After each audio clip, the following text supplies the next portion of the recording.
കഴിഞ്ഞ ഏതാനും വർഷങ്ങളായി ഇറാൻ നേരിട്ട ചരിത്രത്തിലെ ഏറ്റവും വലിയ വരൾച്ചയ്ക്ക് അറുതി കുറിച്ചുകൊണ്ട് ഏപ്രിൽ അവസാന വാരത്തിൽ രാജ്യത്തെ വിവിധ പ്രവിശ്യകളിൽ കനത്ത മഴയും അപ്രതീക്ഷിത മഞ്ഞുവീഴ്ചയും രേഖപ്പെടുത്തി. വരണ്ടു കിടന്നിരുന്ന ഡാമുകളിൽ ജലനിരപ്പ് ഉയർന്നതായും ചിലത് നിറഞ്ഞു കവിഞ്ഞതായും റിപ്പോർട്ടുകൾ സൂചിപ്പിക്കുന്നു. താപനിലയിൽ 5 ഡിഗ്രിയോളം കുറവുണ്ടായതും ആഴ്ചകളായി തുടരുന്ന മഴയും ജലക്ഷാമത്താൽ വലഞ്ഞിരുന്ന പ്രദേശങ്ങൾക്ക് വലിയ ആശ്വാസമായി. ഇറാൻ സംഘർഷത്തിന്റെ പുകയടങ്ങുന്നതിനിടെ രാജ്യത്തെ കാലാവസ്ഥയിലുണ്ടായ നാടകീയമായ ഈ മാറ്റം അന്താരാഷ്ട്ര ശ്രദ്ധ ആകർഷിക്കുന്നതോടൊപ്പം വലിയൊരു വിവാദത്തിന് തിരികൊളുത്തിയിരിക്കുകയുമാണ്.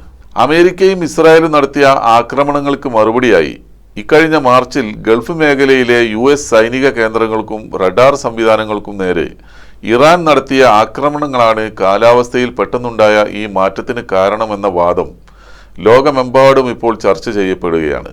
ഖത്തർ, ജോർദാൻ, UAE എന്നിവിടങ്ങളിലെ അത്യാധുനിക ഡിഫൻസ് മെക്കാനിസം തകർന്നതോടെ ഇറാന് മുകളിലെ ആകാശത്തിന്റെ നിയന്ത്രണം ശത്രു രാജ്യങ്ങൾക്ക് നഷ്ടമായി.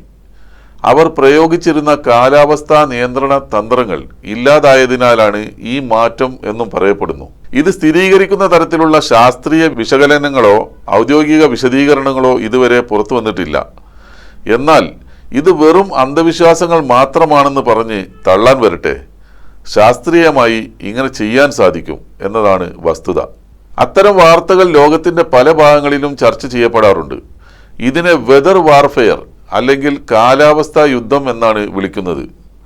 ശാസ്ത്രീയമായി പറഞ്ഞാൽ ഒരു രാജ്യത്തിന്റെ കാലാവസ്ഥയിൽ മാറ്റം വരുത്തിക്കൊണ്ട് ആ രാജ്യത്തെ കൃഷി നശിപ്പിക്കാനും വരൾച്ച ഉണ്ടാക്കാനും സാങ്കേതികമായി സാധ്യമാണ്.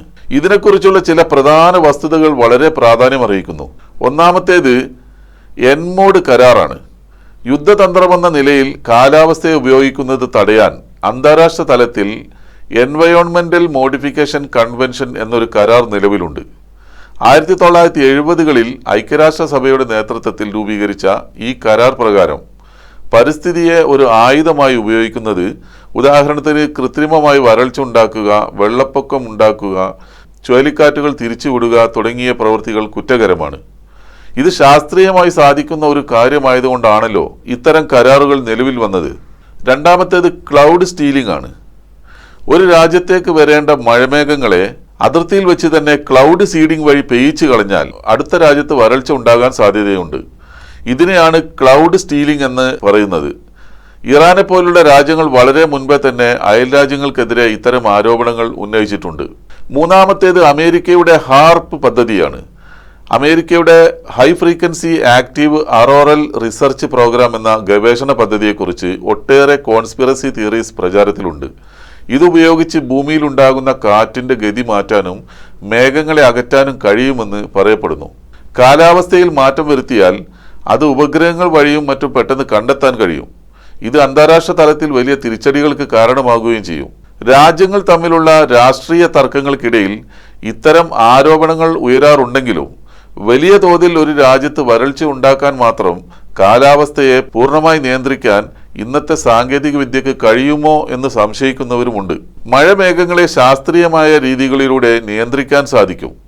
ഇതിനെ പ്രധാനമായും വെതർ മോഡിഫിക്കേഷൻ എന്നാണ് പറയുന്നത്.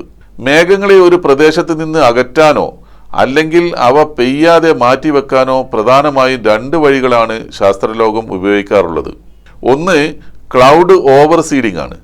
സാധാരണയായി മഴ പെയ്യിപ്പിക്കാനാണ് ക്ലൗഡ് സീഡിംഗ് ഉപയോഗിക്കുന്നതെങ്കിലും ഒരു പ്രത്യേക സ്ഥലത്ത് മഴ പെയ്യാതിരിക്കാൻ ഓവർ സീഡിംഗ് എന്ന തന്ത്രം പ്രയോഗിക്കാറുണ്ട്. വിമാനങ്ങൾ ഉപയോഗിച്ച് മേഘങ്ങളിൽ വലിയ അളവിൽ സിൽവർ അയോഡൈഡ് വിതറുകയാണ് ഇതിന്റെ രീതി. ഇതിലൂടെ മഴമേഘങ്ങളിലെ ജലകണങ്ങൾ അമിതമായി വിഭജിക്കപ്പെടുകയും അവക്ക് മഴത്തുള്ളികളായി മാറാൻ ആവശ്യമായ വലിപ്പം ലഭിക്കാതെ വരികയും ചെയ്യുന്നു. ഇത് മഴ പെയ്യുന്നത് തടയുകയോ വൈകിപ്പിക്കുകയോ ചെയ്യും. രണ്ടാമത്തേത് മേഘങ്ങളെ മുൻകൂട്ടി പെയ്യിക്കുന്ന രീതിയാണ്. ഒരു പ്രത്യേക നഗരത്തിലോ സ്റ്റേഡിയത്തിലോ മഴ ഒഴിവാക്കാൻ മേഘങ്ങൾ ആ പ്രദേശത്തേക്ക് എത്തുന്നതിന് മുമ്പ് തന്നെ മറ്റൊരു സ്ഥലത്ത് വെച്ച് കൃത്രിമമായി പെയ്യിക്കുന്നു. 2008 ബീജിംഗ് ഒളിമ്പിക്സിന്റെ ഉദ്ഘാടന ചടങ്ങിൽ മഴ ഒഴിവാക്കാൻ ചൈന ഈ രീതി വളരെ വിജയകരമായി പരീക്ഷിച്ചിരുന്നു. നഗരത്തിലേക്ക് എത്തുന്നതിന് മുമ്പ് തന്നെ റോക്കറ്റുകൾ ഉപയോഗിച്ച് മേഘങ്ങളെ പെയ്ച്ചു തീർക്കുകയാണ് അവർ ചെയ്തത്. രാസവസ്തുക്കൾ അന്തരീക്ഷത്തിൽ കലർത്തുന്നത് ദീർഘകാലാടിസ്ഥാനത്തിൽ പ്രകൃതിയെ എങ്ങനെ ബാധിക്കുമെന്നതിൽ ഇപ്പോഴും തർക്കങ്ങൾ നിലനിൽക്കുന്നുണ്ട്. ഇസ്രയേലിനെ സംബന്ധിച്ചിടത്തോളം കാലാവസ്ഥാ വ്യതിയാനങ്ങളും ജലക്ഷാമവും നേരിടാൻ ലോകത്തിലെ ഏറ്റവും മികച്ച സാങ്കേതിക വിദ്യകൾ കൈവശമുള്ള രാജ്യങ്ങളിലൊന്നാണ് ഇസ്രായേൽ. അതിനാൽ തന്നെ മേഘങ്ങളെ നിയന്ത്രിക്കാനുള്ള സാങ്കേതിക ശേഷി അവർക്കുണ്ടോ എന്ന ചോദ്യത്തിന് അതെ എന്ന് തന്നെയാണ് ഉത്തരം.